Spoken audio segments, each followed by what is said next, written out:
민수기 29장 29절부터 40절 말씀 마음을 집중하시고 함께 읽어보십니다.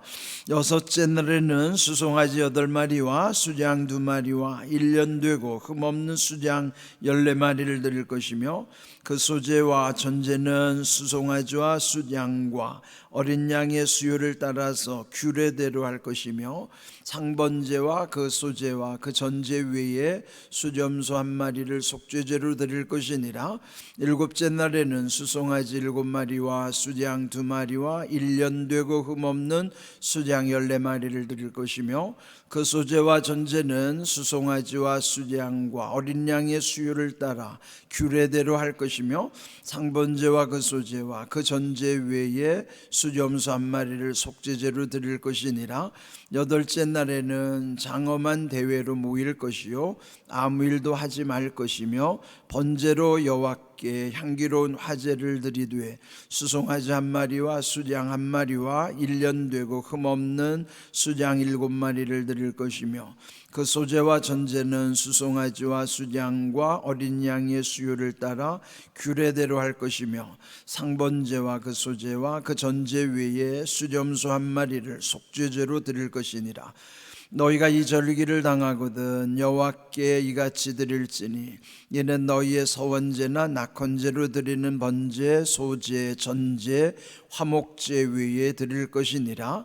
모세가 여호와께서 모세에게 명령하신 모든 일을 이스라엘 자손에게 말하니라. 아멘. 오늘 읽은 40절 끝에서 보면 여호와께서 모세에게 명령하신 모든 일을 또 모세는 그 백성들에게 그대로 전했다 하는 말씀이죠. 지금 읽은 이 말씀들은 이 가나안에 들어갔을 때에 그 이스라엘 백성들이 하나님께 어떻게 제사를 드려야 할 것인가, 오늘 우리로 말하면 예배, 즉 구약의 제사는 오늘 우리의 예배니까요, 이와 같이 구약의 제사나 오늘의 예배는 우리의 생활의 전부라고 해도 틀리지 않아요.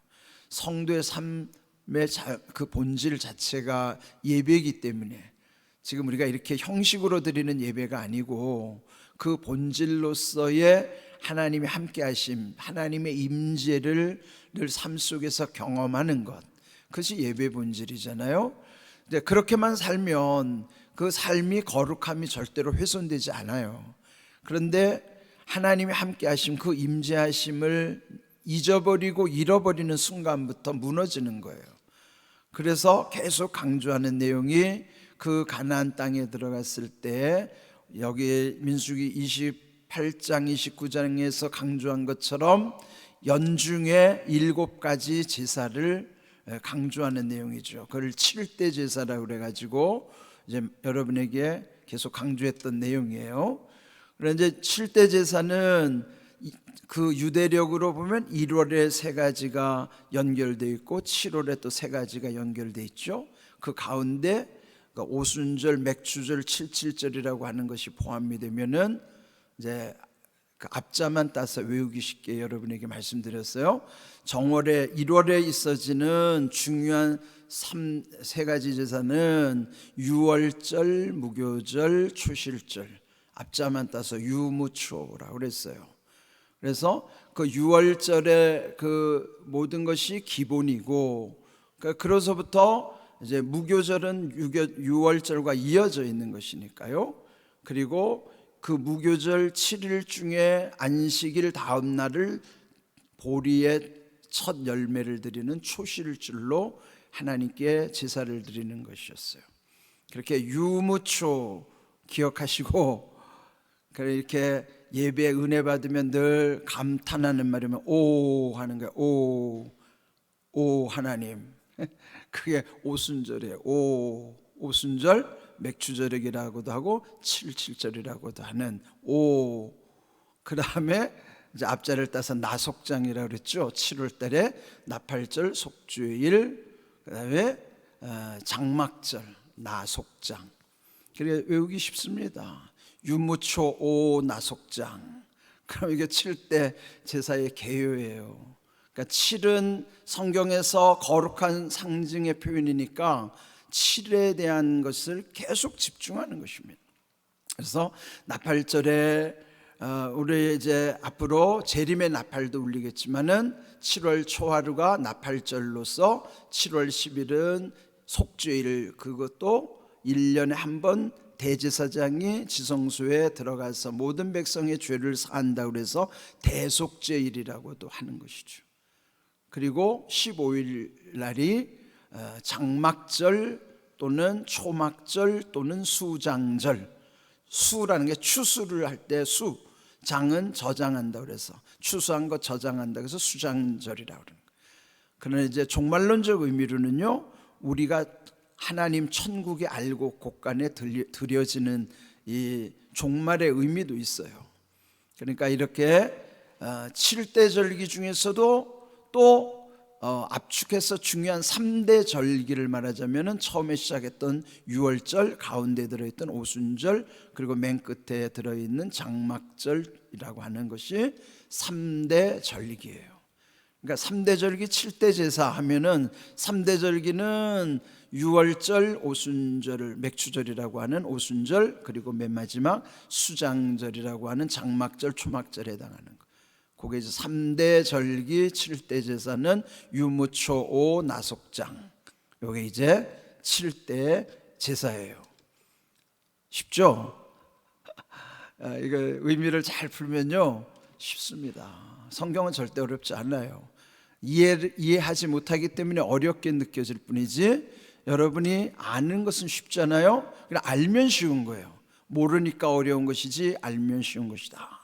그래서 여러분 늘 모르는 거 덮어놓고 가지 말고, 그래도 모르는 것보다는 아는 게 훨씬 중요합니다. 안다고 해서 그게 다 믿음은 아니에요. 그럼 아는 것과 믿음은 또 별개이지만은 알아야 더 많은 걸, 믿음의 지경도 넓어지는 것도 또 맞는 말이에요. 그래서 오늘 이 주신 말씀에 이제 3대 절기 7대 제사 중에서 오늘 여기서 계속 강조되는 게 뭐냐면 장막절을 지키는데 7일 동안 지키고 마지막 8일째는 마무리하는 것이죠. 그런데 첫째 날부터 7일째 되는 날 가운데 그 제물을 다 일일이 적어 놓고 있는 거예요. 그런데 다 똑같지 않습니다. 한 가지가 달라요. 그게 한 가지 다른 게 뭐냐면은 거기 모든 날씨를 쪽에 보면은 제물에 수송아지 처음에는 13마리로부터 시작하거든요. 수송아지 13마리와 수장 2마리, 1년 되고 흠없는 수장 14마리. 그런데 뒤에 수장 2마리, 1년 되고 흠없는 수장 14마리는 다 똑같이 기록되어 있는데, 첫째 날부터 7일째 되는 날까지 뭐가 달라지는가 하면은 여기에 보면은 수송아지 숫자가 달라져요. 수송아지 숫자가 첫날은 13마리, 둘째 날은 12마리 이렇게 감해져 가지고 마지막 7일째 되는 날 몇 마리일까요? 7마리로 딱 들어오는 거예요. 왜 그럴까요? 이게 상징입니다.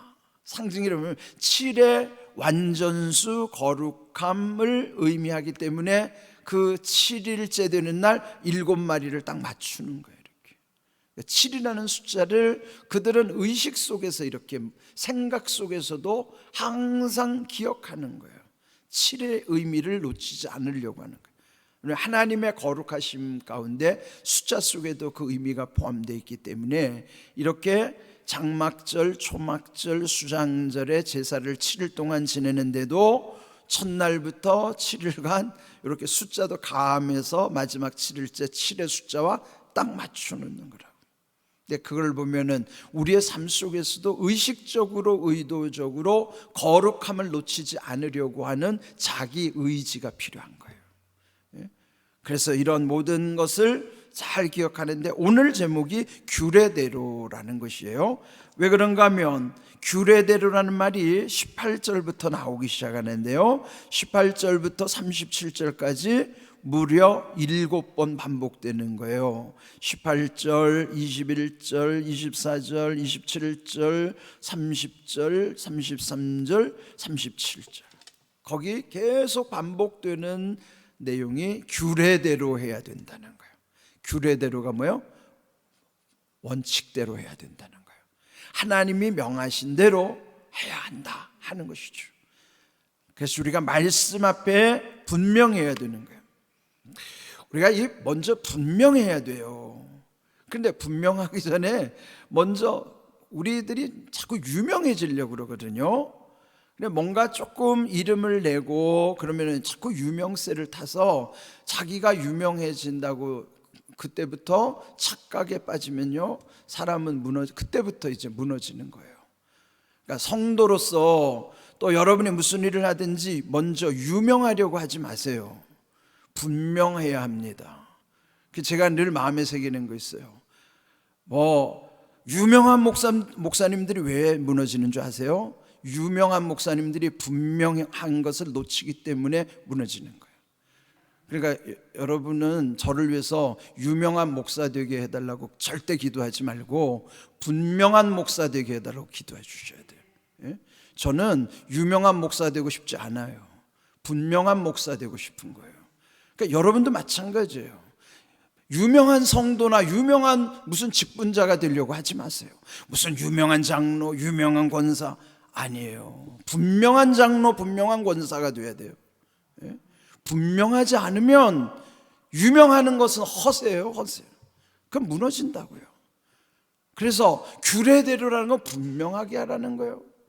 신앙은 분명해야 돼요. 오락가락하면 안 돼요. 예측 가능해야 됩니다. 더더군다나 지도자는 그리해야 돼요. 교회에서 지도자로 세워진 집사도 지도자예요. 그러니까 적은 일을 맡았든지 큰 일을 맡았든지 지도자는 분명해야 되고 분명해야 예측 가능하단 말이에요. 예측 가능하다는 게 믿을 수 있다는 거죠. 만약에 여러분이 저에 대해서 분명하거나 예측 가능하지 않으면 저를 어떻게 믿겠어요? 그러니까 우리가 하나님을 믿듯이 그렇게 믿을 수는 없지만은 최소한 우리의 모든 신앙은 분명해져야만 예측 가능하고 믿음이 가는 거예요. 신뢰할 수 있는 거예요. 오늘 우리 그리스도인들은 그렇게 살아야 되는데 그 비결이 뭔가? 규례대로. 왜 강조하는가 하면 예배에서부터 분명한 예배를 드리라는 거예요.